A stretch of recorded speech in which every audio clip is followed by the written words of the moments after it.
Hi అండి, hello నమస్తే. నేను బాబీ సెల్పంటి అండి. కస్టమర్ వచ్చేసి ఈరోజు సేమ్ మోడల్ ఫోన్ సామ్సంగ్ అయితే కస్టమర్ డూప్లికేట్ వేసామన్నారు. నేను వద్దు, ఒరిజినల్ వేసుకోమని చెప్పాను. అయినా సరే కస్టమర్ నాకు డూప్లికేట్ వేసామని చెప్పారు. అయినా సరే ఓకే, ఆయన ఇష్టం, మనం కాదనకూడదని చెప్పి డూప్లికేట్ వేసాను. వేసిన తర్వాత కస్టమర్కి ఒరిజినల్ డూప్లికేట్ డిఫరెన్స్ అనేది చూపించాం. మనం చూపించిన తర్వాత కస్టమర్కి చూడండి, మీరే చూడండి ఒరిజినల్కి డూప్లికేట్ ఏం తేడా ఉందో. ఒరిజినల్ ఇలాగ ఉన్నదా, డూప్లికేట్ ఇలా ఉందా, ఒరిజినల్ ఇలాగ ఉందా, డూప్లికేట్ మీకే తెలుస్తుంది క్వాలిటీ అనేది. ఒక్కసారి క్వాలిటీ చెక్ చేసుకోండి. కస్టమర్ తక్కువకి వస్తుంది కదా అని డూప్లికేట్ కాంబినేషన్ అయితే వేయించుకోవద్దు. దయచేసి క్వాలిటీ అనేది రెఫర్ చేసుకోండి.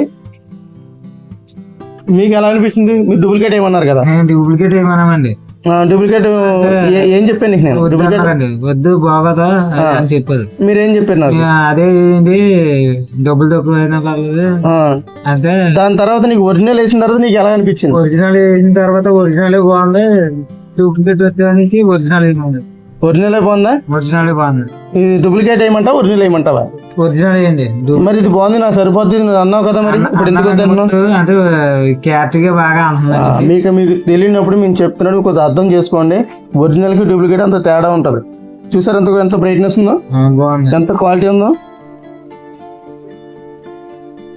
ఇది నార్మల్, ఇది ఒరిజినల్. ఒరిజినల్ బాగుంది. దయచేసి మీకు చెప్పింది అయితే ఆలకించండి. కస్టమర్లు అందరూ కూడా ఒరిజినల్ తీసుకోవడానికి ప్రయత్నించండి.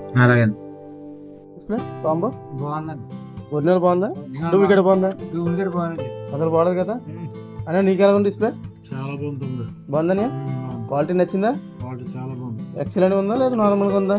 ఎక్సలెంట్ ఉంది. ఒరిజినల్ క్వాలిటీ ఉందా? 100% వచ్చిందా? ఎలా ఉంది కాంబో? ఓకే, థ్యాంక్ యూ అండి.